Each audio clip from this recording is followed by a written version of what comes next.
Good morning and welcome to our webinar. I'm Jake Ward. I'm the chairman of the Connected Commerce Council. It's a pleasure to have you here with us today as we discuss the role of technology in amid the pandemic and as a lifeline to many small businesses around the country, as well as many here in Nebraska.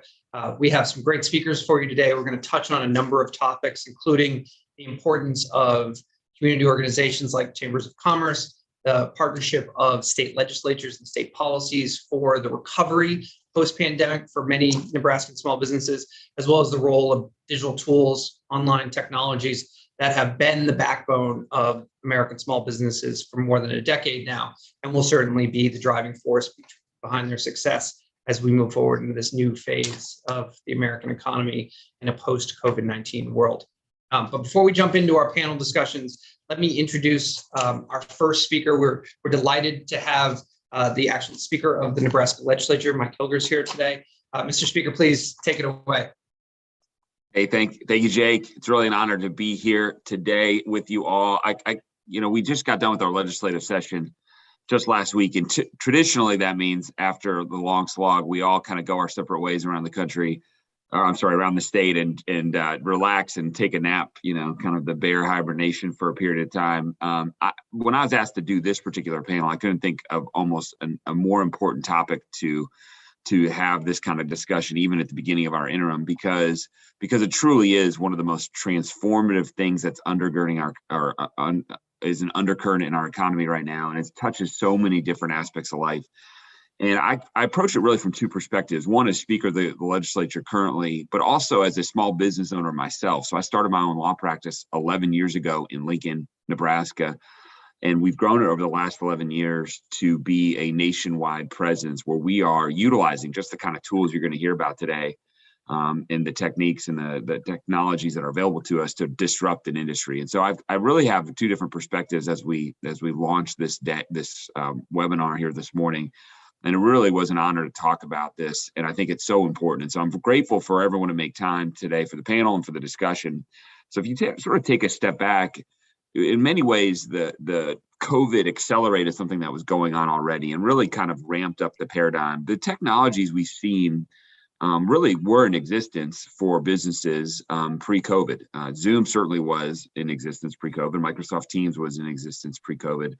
But it wasn't until COVID hit and our entire society got disrupted in the way that it did that we really started, I think so many people started to realize what a lot of small businesses were realizing already around the country, that these tools were in existence and they really had a significant positive impact for them and their companies. And so I want to touch on a few of those opportunities that we've seen, the technology, that the quickly evolving technology presents both for small businesses, and I can speak from my own perspective, as well as from a macro perspective for the state of Nebraska and for policymakers as we think about how sort of we strategically compete around the country. From a micro perspective, though, let's start there. If you're a small business and COVID hits, now for some small businesses, there's something you can do if there are stay-at-home orders. If you're a restaurant and you can't, maybe you could do takeout, but when a stay-at-home order comes down, or you've got restaurants and other places of public gathering are no longer able to operate, maybe in those cases you don't have a lot of tools. But for a business like mine, a law firm that's a service business, if the courthouses got shut down, but because of the technology and the tools that I had to both connect with my team, using Zoom and Teams and those kinds of remote tools, but also working with clients and eventually engaging in remote depositions, remote hearings, those kinds of things that all of a sudden started to get implemented. It was a lifeline. And I don't think it's an exaggeration to say that, but for Zoom and Teams and all these other tools that we see, it was going to be very difficult for us as a business and many other businesses to be able to survive. So the tools were critical during COVID, but they go so far just beyond the ability in a pandemic to be able to operate. In my business, one of the things we see is the opportunity for industry disruption. So if you think about the legal industry, which is where I speak from experience, typically where you see sort of the hub of production being created. In other words, where are we having all our lawyers? A lot of times it's in really large cities. Well, large cities that have high cost base are very expensive to operate in, to live in. That drives up the price. Well, the legal industry is an industry that has not had a lot of disruption, but firms like mine and others around the country that are able to leverage tools like the things that we're seeing right now, being used right now, to be able to connect one another together, that allows you to actually move your base of your sort of manufacturing base, as it were, to a different location and be able to reduce costs and be able to disrupt industries to help clients. And that's what we've seen in my industry, but you're seeing that in industries around the country. And you're just now starting to see some of these service businesses start to rethink what it means to grow and to expand, and where it is that they want to have their base of operations. And so it really, these technological tools enable for industry disruption for companies in Nebraska, whether they're in Lincoln like mine, or in Omaha, or smaller communities like Valentine, to be able to compete not just nationally but globally, and disrupt their particular industries, and take advantage of maybe their natural, maybe cost advantages or like that they may have here in Nebraska. In addition, a lot of these tools, going beyond, say, Zoom or Teams, which are all the ones that we think of, really help level the playing field in many ways. Because as a small business owner, I don't have the same access to capital, and I don't have a CTO that I can turn to be able to, say, set my SEO strategy, or to really think through how I can target customers. I don't have, a lot of business owners don't even have the time to even think about that. But the suite of tools that have been created, really have an equalizing effect, because they are available to small businesses, no matter how small. If you're one person or 100 like ours is now, these same tools are available to everyone. And a lot of these tools that we're seeing, that people can use to acquire customers, to market, to these really sophisticated in the cloud software as a service type products for data security or the like, are things that before this revolution were really only available to really large Fortune 500 companies that had really significant technology budgets. And so there's this, not just an industry disruption, but also this opportunity to level the playing field in a really real way for small businesses around the country. Now, there's tremendous, really untapped opportunity, both for businesses themselves, for industries, for states like Nebraska, as you think about the opportunity for us as a state to go recruit talent. We can now go get a native Nebraskan, as an example, which we've done at our firm, recruit them to Nebraska, but then give them national work. You can now go and recruit someone from Chicago who might be from Nebraska and say, hey, look, you can ditch the commute. You don't have to go an hour each way. You can be right here. You can see your family more often, but you can still both take advantage of maybe the nationwide pay opportunities, but also the interesting, complex work that might be that you might get from a Chicago-based company, or a Seattle-based or a Washington, D.C.-based company, but live and work right here. And we're seeing that in the legal industry. We're seeing that in software development, and computer science, and other service industries. So from a state, it really unlocks a lot of different opportunities for innovative, creative states to be able to go attract and retain talent. And so the opportunities that are afforded by this technological revolution that we're in the middle of, connecting companies, connecting individuals and teams, are really limitless. And there is truly no ceiling on the creative, innovative states and companies that want to take advantage of those tools. There certainly are a tremendous amount of challenges that we're seeing, of course, in doing this, both, again, at a micro and a macro level. At a micro level, if you're thinking small businesses, the learning curve and really breaking through kind of the opaque or complex acronym-filled world of the different types of tools that you might be available to you, it's very high. I can speak from experience as a business owner. The idea of sort of trying to sort through Google Analytics, or how do I truly use, say, Facebook targeting in my advertising, that's a pretty significant ask for small businesses, and it really makes it all the more important for groups like this one to be able to cut through education and research. Be able to cut through the difficult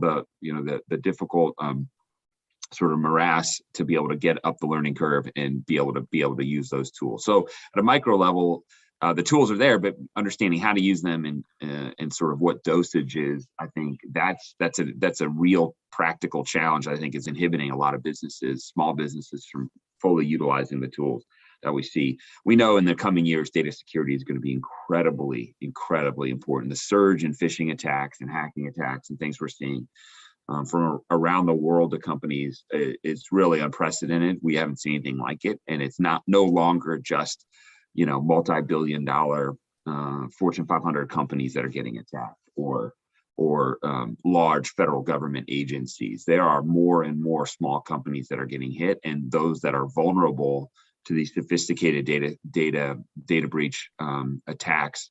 I think that's a real challenge that we're going to see more and more of. And how do we address that challenge is one, both for the business industries and groups like this, but also state policymakers. How can we incent and provide the right education to ensure that these small businesses are ensuring that they are protected against these data security issues? At a macro level, from a state perspective, there are, of course, a number of other challenges that we think we need to overcome. One, and maybe most obviously, but is one that's important to reference anyway, is you can't take advantage of any of these tools unless you actually have high-speed broadband.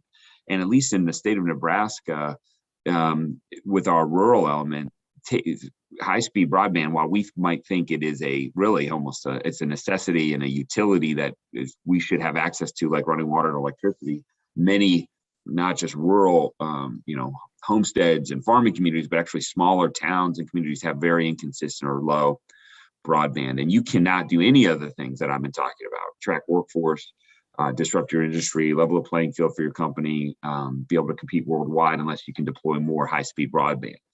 As a state, we've done a lot over the last 2 years to help expand high-speed broadband access, not 25/3, but true 50/50, 100/100 type broadband speeds. We had LB 388, which was my personal priority bill in 2021, that put $40 million into broadband expansion.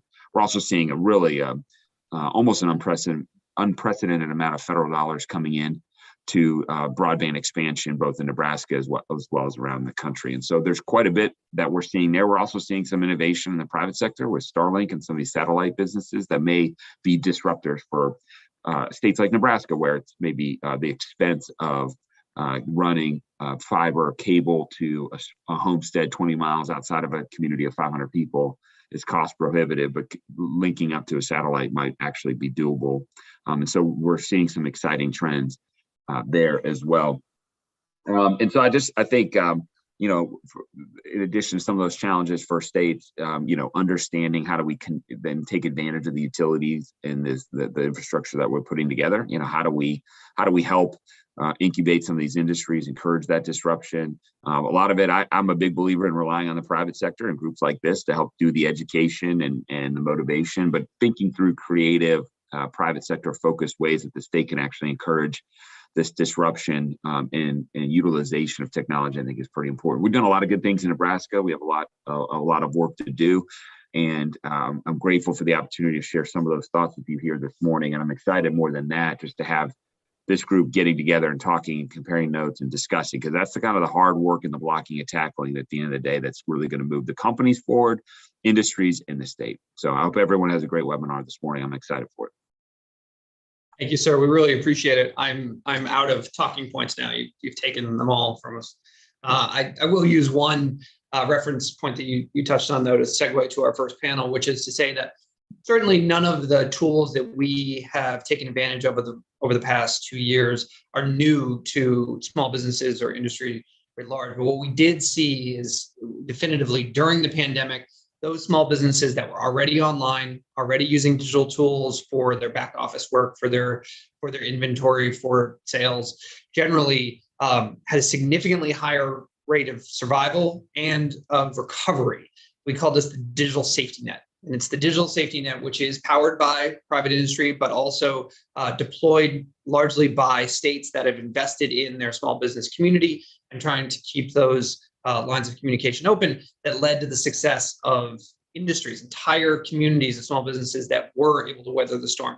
So with that, sir, I will say thank you very much and bring on our first panel, which not coincidentally is comprised of leaders for chambers of commerce from some of Nebraska's counties and towns who can speak specifically about the roles that those community organizations play in the recovery and in helping small businesses sort through the litany of choices, think about the tools that they use and how to best deploy them. So for the sake of efficiency, why don't we start with Jason Ball? Why don't we go right around and do a quick introduction of yourself and the chamber that you represent? Well, good morning and thank you for having me here. I'm Jason Ball, President and CEO of the Lincoln Chamber of Commerce here in Lincoln, Nebraska. Thrilled to get to talk about these important tools for small business today. Wonderful. Thank you, Jason. Karen? Good morning. My name is Karen Gibler with the Sarpy County Chamber of Commerce. We are very business focused. Speaker Hilgers was definitely singing my love language today. We really do over about 200 events and host over 1,500 meetings, whether they're group or one-on-one, to help promote and educate businesses to be in advocacy, legislative advocacy, to help them be successful. Thank you. And Derek? Yeah, Derek Rusher, President and CEO of the Kearney Area Chamber of Commerce, right in central Nebraska. Wonderful. Guys, kind of a lot's happened in the last 2 years. We as organizations whose entire business model is predicated on being a resource for businesses, particularly small businesses, a lot of that in person, a lot of it interactive and ongoing. Things got a little hazy for a while for us, right? And it was a big part of our survival and theirs that we were able to bridge that gap. So I wanted to ask you, what's changed in the last 2 years? What are you doing differently? What advice are you giving to your members that is different? And think about, and specifically around digital resources, because that is the theme of the webinar, but not entirely. Derek, do you want to go first? We'll go in reverse order this time.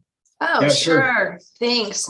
So when the pandemic hit, we went everything virtually, being able to have Zoom, Teams, WebEx to be able to communicate. We didn't skip a beat. We maintained all of our groups, our events, meetings. We also did a bunch of additional educational webinars. We didn't want to slow down our education and advocacy for the businesses. We did have a lot of highlights there's a lot of free marketing tools through the chamber, as I'm sure Derek and I have very similar chamber resources through our website and marketing. We also did a huge fundraiser because we were finding the small businesses didn't have the funds for marketing.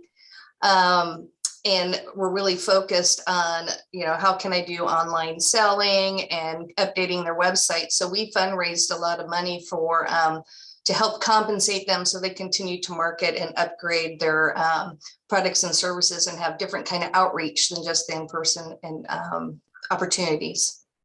Aaron, did you find that a lot of that any part of your transition was also a good roadmap for your members?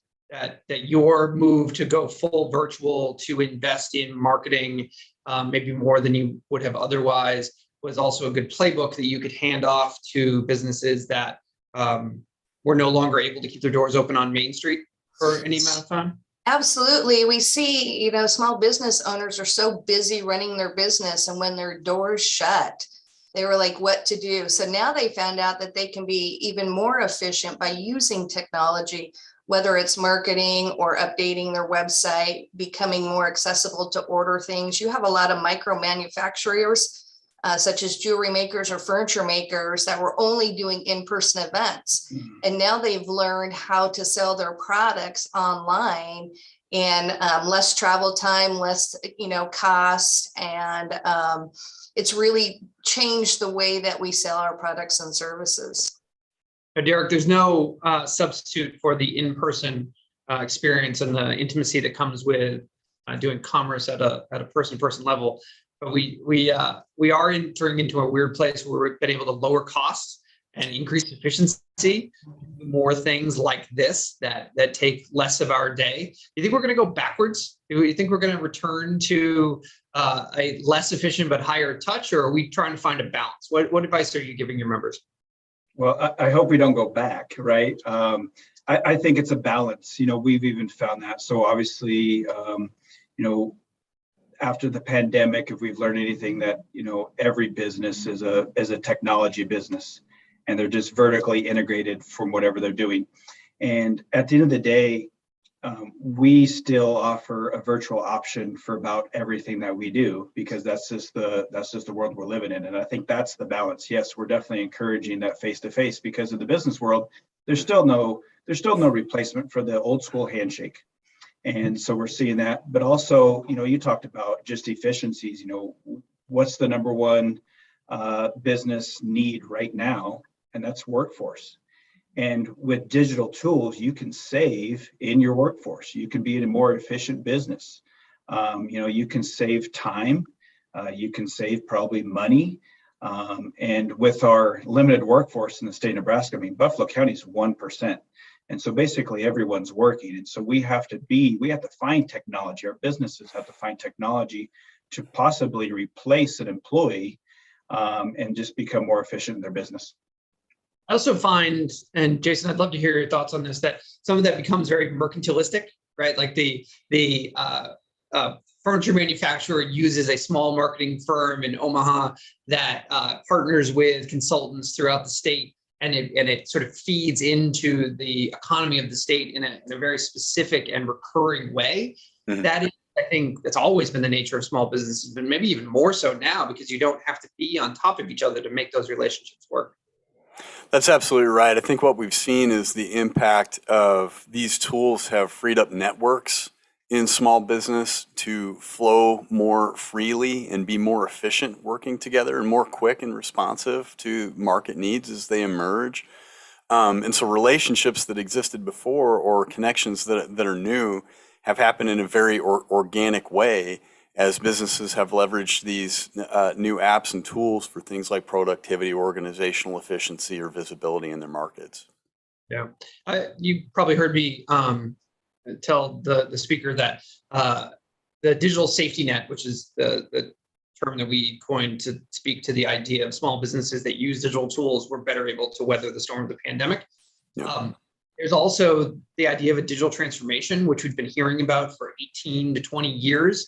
Yeah. Happened in 20 months, right? The small businesses that are left had to go online. They had to adopt new tools. They had to make that transition. So let me ask this question, and we'll get out on this. What advice are you giving your members today? Your member companies that are on the other side of this new world, that have weathered the immediate storm of COVID, yeah, that may have taken PPP money, may have asked for state funding, but they're alive. And that is something important for the state's economy, for the national economy. What are you telling them today to plan for another rainy day, to take advantage of the future, et cetera? Jason, let's go ahead and start with you, and then we'll go around the horn. Yeah, well, shooting from the hip here, I'm telling them to remain nimble, which small businesses naturally are. I don't think that anyone is going to be surprised by that. But when you look over the horizon at some of the emerging trends, both legislatively and in the natural market right now, there are going to be continued disruptions in digital media tools like we've been talking about. So a couple of examples. Some people may be aware that one of the world's richest people is in the process of trying to purchase Twitter right now. And what that is going to mean and shake out for so many businesses that use Twitter for visibility and connections to their market remains unclear. But I would tell people, expect change on Twitter. And if that's a central part of what you're using right now, be ready to respond to some changes. There definitely will be, maybe for the good, maybe for the bad. We don't know what that is going to look like. The other thing that I'm watching right now is there are continues to be a lot of talk about privacy laws, particularly at the federal level, limitations on what some of these tech companies are able to do. And what I think gets lost in that mix quite frequently is the more we restrict Google's ability to track us, which is an understandable thing that we want to protect our security and our privacy, that also is going to end up restricting products that organizations like Google and others for targeting small business markets. And so if legislation like that proceeds through, there are going to be outcomes in these markets where these businesses have now become, in many ways, reliant on those visibility products. So those are two specific examples. I think there will be many more in the coming years. I can't tell you how much of my day is spent explaining to Congress about unintended consequences for small businesses in the vertical integrated economy that Derek was talking about before. Derek, do you want to give us a word that you're passing on to your members? Yeah, sure. No, Jason's right on. I think the other thing is, like I talked about before, just because we're in a crisis here in Buffalo County, especially and in the area, is just to employ technology to cover some of the duties that people once did. I think that's going to be vital. We also talk about, just customer service. We're very proud of our customer service and our businesses and how we interact with our clients and customers. And technology can actually improve that. There's a great collaborative piece. There's a personalization piece that you can use. You can do a lot of different things. The quick response time nowadays with some digital tools, I don't check my email all the time, but there's some tools out there that you can use to get to your customers faster and respond and say, hey, I've got your message, I'll get back to you, and some of those things. And so I think, as we continue to, look and say, hey, we have less people to do what we need to do because business is thriving, and really employing those digital tools. I think the other thing too that I continue is just with it's workforce as well, but it's retention of our workforce, right? We want to keep our workers, and using digital tools, using that technology, especially our younger generation that's coming. They are sharp, they are eager, they're willing to jump right in and engage and add value to that business, and they love digital tools. And things with flexibility as well. I let my employees at the chamber work from home or work from a coffee shop and just get a different experience there. We are very, very flexible in our work hours and where we work and all those things. And that's a benefit to working at the chamber. And hopefully it's a retention piece. And I know there's some businesses that have that ability as well. And so we're just continuing to encourage kind of all those things to piggyback on what Jason already started. Be agile as businesses, be nimble as businesses, and agile as employers. Got it. All right, Karen. Well, it's interesting because I go back and I'm old enough to be the pre-cell phone age. And I look at the technology of just being able to pick up the phone and then being able to use, our data devices. And if you look back at that and how that really transformed business with technology and our efficiency, I think we're just in that next phase of technology. I did kind of want to throw a couple numbers kind of on top of what Jason was saying. When you look at Google put out their impact on Nebraska, and in 2021, over $4 billion of economic activity for tens of thousands of Nebraska businesses. And that includes nonprofits and, developers, and over 119,000 businesses received requests for directions, phone calls, bookings, and other direct connections to businesses. Now, if our businesses don't know how to capitalize on that, they have to go to, organizations like Chambers of Commerce. We have relationships with Facebook and Google. They offer free 1-hour classes, how to maximize it. And then in addition to that, you have resources within your Chamber of Commerce that, people that can do SEO optimization, can do security on your website. And with those relationships, you get a really good package deal instead of just trying to guess. You've got friends within your Chambers of Commerce. And so I would really encourage any business to reach out to their local Chamber of Commerce for those resources, instead of trying to guess or just, those strong relationships and understanding and ethical business. We are seeing, as speaker said, some unethical things that are happening in technology. And so you really want to work with somebody that is, well-known and preferred and referred through your community for that trusted value. Wonderful.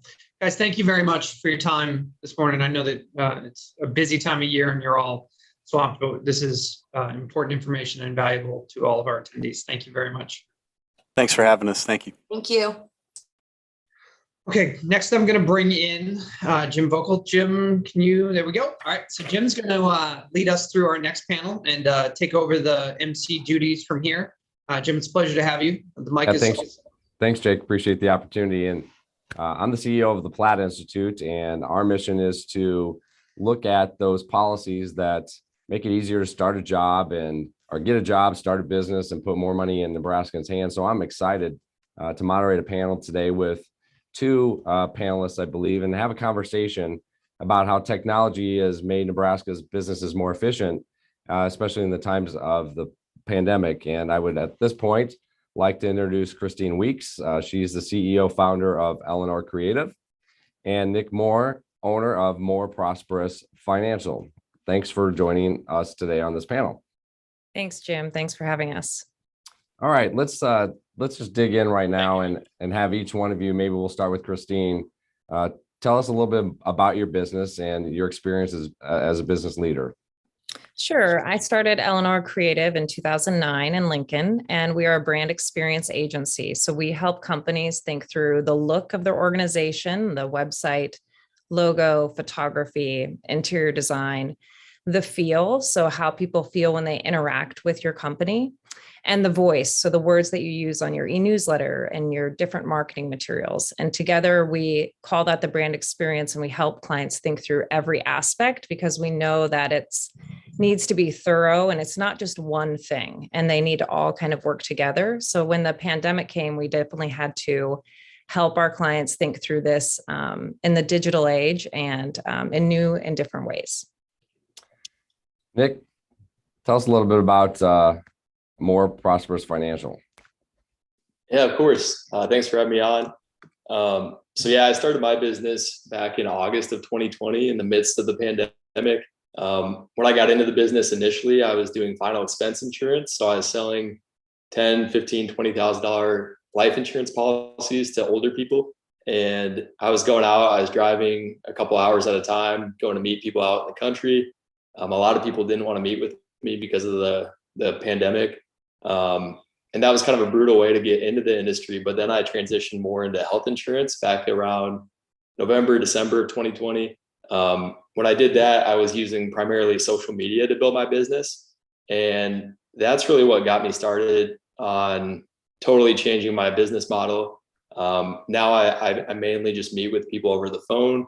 I do Zoom calls every once in a while, but really just phone calls. And I've been using my business, my social media to build my personal brand and get a lot of customers that way, which has been way easier, way better.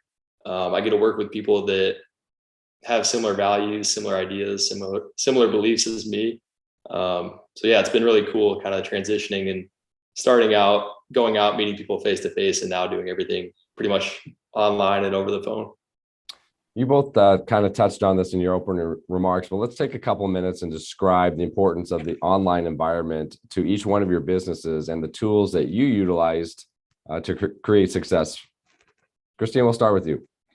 Sure. I would say our agency really had tapped into digital tools before the pandemic. So we were already using Slack, which is a great internal communication system that we are on every second of our working day. We use Asana to manage our projects and make sure we're meeting deadlines. Google My Business, as everyone has talked about, which is actually kind of phasing out and it's going to be transitioning to Google Maps. So I would encourage everybody to be aware of that. So we utilize that not only to help with our SEO with our company, but to help our clients as well. Obviously, our website, which is in transition now, I mean, that became a little bit more of a priority just for blogging and SEO purposes. And then we also used just our time tracking system was online, and then we used Google Meet so we could stay in touch throughout the day. Nick, I'll turn it over to you. You're on mute, Nick. You guys want to listen to me, don't you? We do. Yeah, so I'll start out with one of my favorite things about the digital tools, and that's Zoom. When I do have meetings on Zoom, I've been able to change my business attire a lot. I can just throw on a nice little shirt and then throw on some shorts or tidy whities, whatever, it doesn't matter. And I'm all ready to go. But no, on a serious note, That I use a lot of different tools. I use a lot of automations. Ringy's one of the ones that I use to call potential clients, and then they have like texting and email automations built in, so that's been super helpful. ClickFunnels. I've learned a lot about integrating different tools through my friend Justin Thomas. He's the smartest guy I know when it comes to marketing, and so he's taught me a lot of what I know when it comes to marketing. And he's kind of helped me use some of the tools that are a little bit more complex. I use HubSpot for a CRM. I use Drip also for automation. But really the biggest, and I think most underutilized utilized digital tools that people should be using if they're not using, or they're using it improperly, is social media. I would say I've used Instagram a little bit. I've gotten more into that and using the reels to build my business and my personal brand. But Facebook has probably been, I would say, responsible for about 90 to 95% of my business growth as far as digital tools go. One of the big advantages that we have as small business owners is that we get to build a personal connection with people. People will want to work with people that are similar to them. And I think a big mistake big businesses make is that they seem so robotic. They seem so impersonal, and people don't like that. They want to work with people that they know, like, and trust. And so we have such a big advantage as small business owners to be able to put out things that we care about. It doesn't just have to be business. Something I want to actually get back into doing more of is just putting out things that I care about: weightlifting, books that I'm reading, my faith, things I'm doing with family, with friends. People like to see that. They like to think of you as a person, not just a business. So really the biggest tools I would say have been social media for me and just building a personal brand. So recent reports now have shown that we've almost reached in Nebraska the number of jobs that we had in the pandemic. And both of you have mentioned that you were using some of these tools prior to the pandemic, but let's have a discussion about what those outcomes in your business would look like if you weren't prepared to leverage the digital tools and the online community. Christine? Well, we wouldn't have functioned before. So we have team members in Poland and Omaha and Norfolk, Nebraska, so all over. So we've definitely been collaborating. I just think really giving employees the flexibility, and I know that's been hit on before, to do some work from home and some work for the office and to tap into talent around the state and the country is so important to getting the work that we need to get done here in Nebraska. And so I would encourage people to kind of understand those tools that make it easier for people to work remotely or have more flexible hours, because that has been the key to our success. Nick, why don't you give that one a shot? Yeah, like I mentioned, I started out in the business not really using digital tools, and there's a part of me that was like, I don't know if this insurance thing is for me. Like, I don't like knocking on doors. I don't like cold calling these leads that don't want to talk to me at all, that are scared about the pandemic. I just really didn't like the way that I got into the business and the way that things were looking at the start.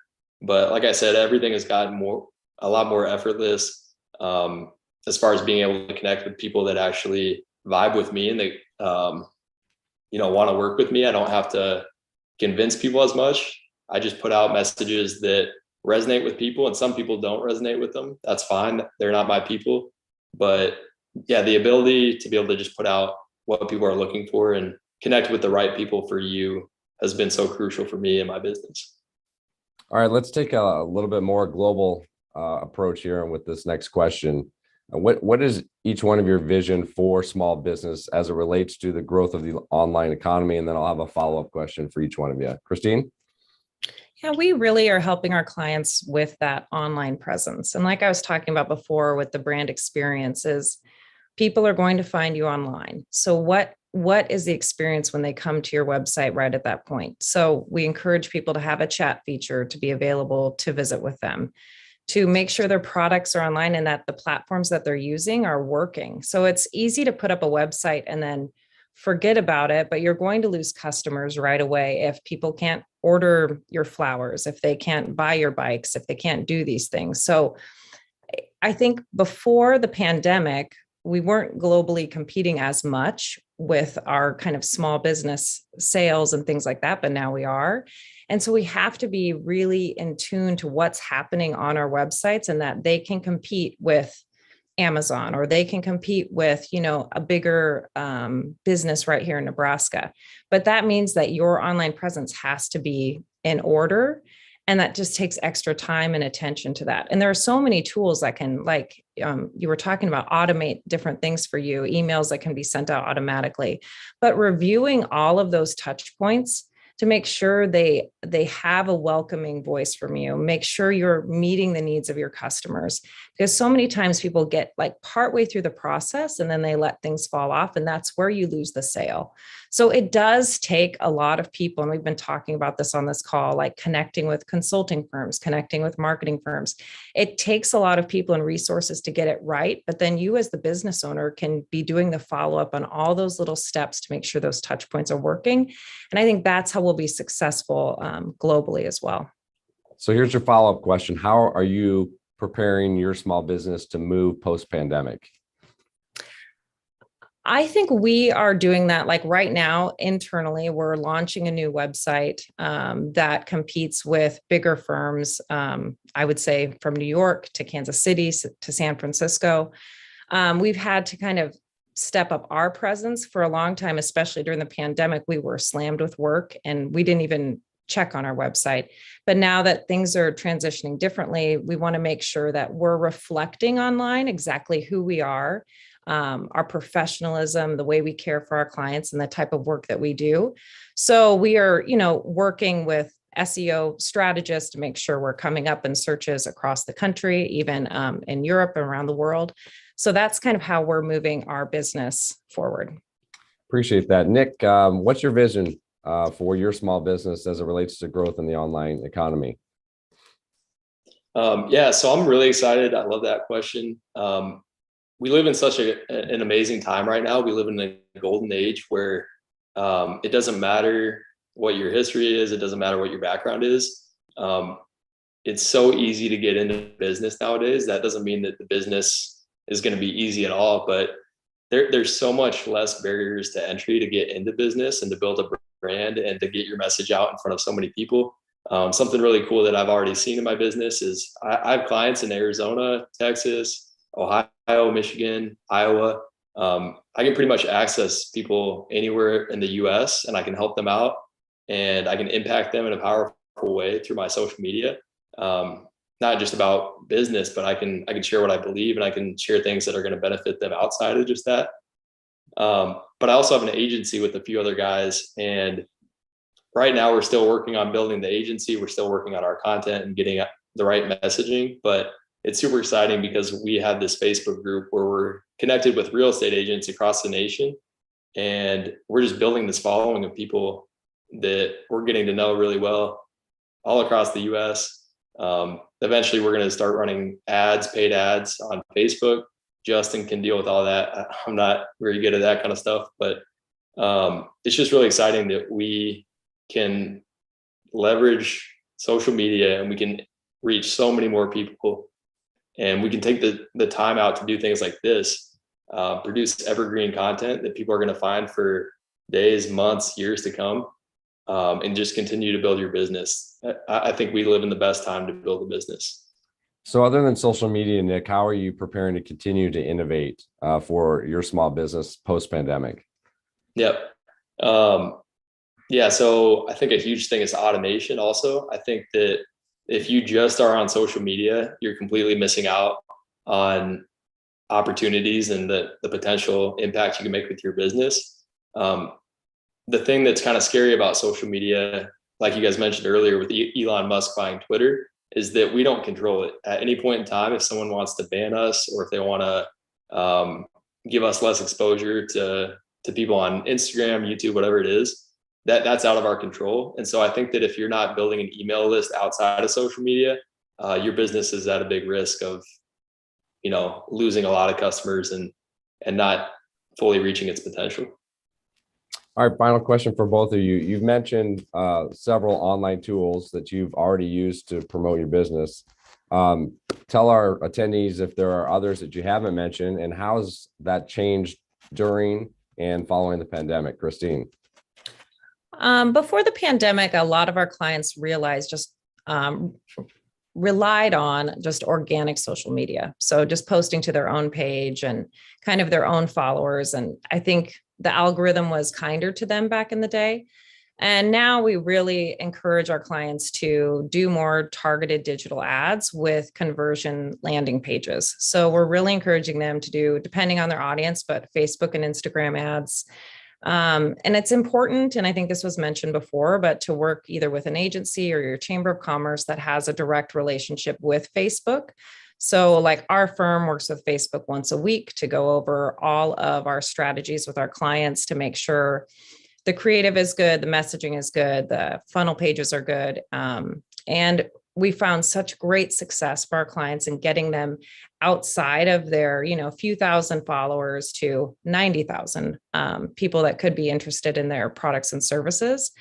So I think really also honing in on SEO technology and making sure sites are targeted for keywords that people might be searching online. So I'd really encourage all businesses to do that. And then just internally making sure you're set up for success, whether that's with Slack or Asana or how you're managing your projects, to look into some different options and make sure your team has what they need. And I would encourage them to do also things like coaching, but you can do that online through Gallup Strengths, things that will help your team be successful. And you can use technology in that way to do that. Nick, you get the final words for the webinar this morning. All right, sounds good. I'm not sure if I touched on ClickFunnels earlier, but that's a huge tool that our agency uses. And like Christine mentioned, it's so important that not only are you building this traffic and this audience on social media, but you're also driving it to a separate website that allows you to collect more information. You can also build out a very professional looking website with ClickFunnels for just $100 a month. That's their membership or subscription fee. Like I said, Justin handles a lot of that stuff. I'm really not as savvy with a lot of the digital tools, if I'm being honest. A lot of those kind of more sophisticated ways of generating leads and customers. But that will be one of the biggest things that our business uses is a video sales letter, a VSL funnel. And basically what that is that's where you drive paid ads from Facebook. It could be from YouTube. It could be Instagram, but primarily Facebook. Facebook's amazing for that. And you drive traffic onto your funnel. They watch a video.